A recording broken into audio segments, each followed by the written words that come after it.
Hello guys, welcome back to my our channel. সবাই কেমন আছো? আশা করছি সবাই অনেক ভালো আছো। তো আজকে কোনো ব্লগ ভিডিও নয়, ফার্স্ট টাইম চিকেন রান্না করব। তো চলো তাহলে ভিডিওটা দেখতে থাকো, খুবই ইন্টারেস্টিং এবং খুবই ভালো লাগবে। তো গাইজ এরপর আমি মাংসটাকে ছোট ছোট করে কেটে নিলাম। তো আমার মাংস কাটা কমপ্লিট হয়ে গেছে। আলু দিয়ে দিলাম, আদা দিয়ে দিলাম, টমেটো দিয়ে দিলাম, কাঁচা লঙ্কা দিয়ে দিলাম, পেঁয়াজ দিয়ে দিলাম, রসুন দিয়ে দিলাম। এটা হলো পেঁয়াজ বাটা, আদা বাটা, রসুন বাটা, টমেটো, লঙ্কা এবং আলু। তো এগুলো সব কিছু আমার কমপ্লিট হয়ে গেছে কাটা।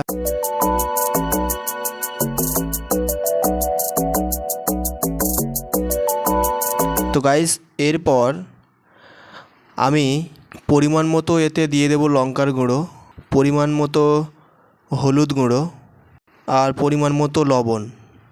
তো যে মশলাগুলো আমি বেটেছিলাম, তো মশলাগুলো হাফ হাফ করে দিতে হবে।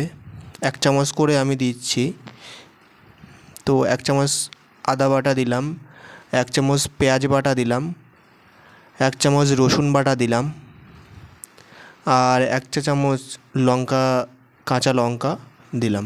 এটাকে একসাথে মিক্সড করে মিনিমাম 10 থেকে 20 মিনিট রাখতে হবে, যাতে মশলাটা পুরোটা মাংসর গায়ে লেগে যায়। তো তার আগে আমি আলুটা ভেজে নেব। তো চলো আগে আমি আলুটা ভেজে নিই। কড়াইতে যখন তেলটা গরম হয়ে যাবে, তো তারপরে আলুগুলো দিতে হবে। কিন্তু হ্যাঁ, এই আলুতে কোনো হলুদ বা লঙ্কার গুঁড়ো বা লবণ কিছুই দেবেন না, শুধু জাস্ট লাল লাল করে হালকা করে ভেজে নেবেন। তো আমি এখন তেলে ভাজছি আলুগুলো। তো গাইস, আরও একটা কথা, যে যখন তেলে ভাজবেন তখন উনানের যে আঁচটা হালকা মিডিয়ামে দেবেন, কারণ বেশি জোরে দিলে আলুটা অনেকটাই পুড়ে যাওয়ার সম্ভাবনাটা বেশি। তো এই জন্য আমি লো উনানে দিয়ে আমি আলুটা ভেজে নিলাম। এই আলুর যে কালারটা দেখো কতটা সুন্দর হয়েছে, আলুটা এরকমভাবে লাল লাল করে ভেজে নিতে হবে। তো আমার ভাজা হয়ে গেছে। তো আলুগুলো এবারে আমি তুলে নেব একটা গামলিতে কিংবা বাটিতে। তো আলুগুলো তুলে নিচ্ছি। তো গাইস এরপর আপনারা দিয়ে দেবেন পেঁয়াজ বাটা, রসুন বাটা, এরপর আদা বাটা,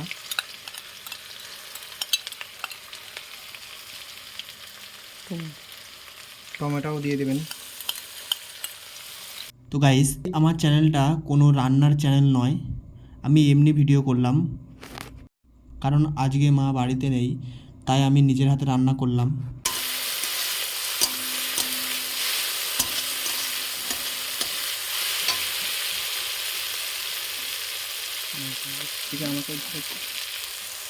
তো গাইস, এই যে মশলাটা একটু হালকা পরিমাণে লাল হয়ে যাবে, তো যখন লাল লাল হয়ে যাবে, তো তখন আমার যে মাংসটা মিক্সড করে রেখেছিলাম, যে ফ্রাই করে রেখেছিলাম যে মাংসটা, তো সেই মাংসটা এতে দিয়ে দিতে হবে।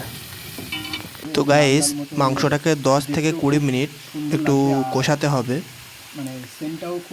তো A few moments তো later. কষানোর পরে তারপরে জল দিতে হবে।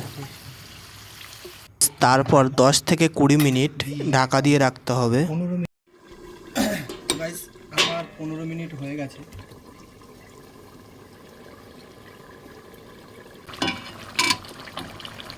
তো গাইস 15 মিনিট 20 মিনিট পরে এখন আমরা ঢাকনাটা খুললাম। তো ঠিক কালারটা কেমনটা হয়েছে দেখো। তো এরপর দিতে হবে, আপনাদের যদি গরম মশলা গুঁড়ো থাকে তাহলে গুঁড়ো দেবেন, কিংবা আমার মতো এরকম শিলে বেটেছি আমি, তো এই বাটা মশলাও দিতে পারো, বা তোমরা কেনা দোকান থেকে কিনেও দিতে পারো। তো এখন আমি মশলাটা দিয়ে দেবো।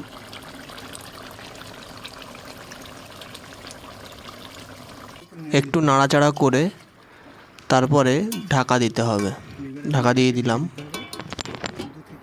তো গাইস, মা তো প্রত্যেক দিন রান্না করে, তো আজকে আমার মনে হলো যে একটু মাংস রান্না করি।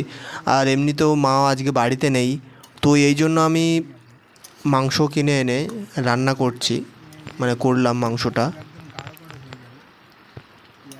তো গাইস জানি না যে মাংস রান্নাটা কেমন হবে বা হেভি হয়েছে, ভাবতে পারিনি আমাদের ইউটিউবার এত সুন্দর রান্না করতে পারে। কি বলেন? হেভি হয়েছে, প্রশংসার কোনো মানে নেই, হেভি। एहे रहा नहीं जाता, तड़प ही ऐसी है ना।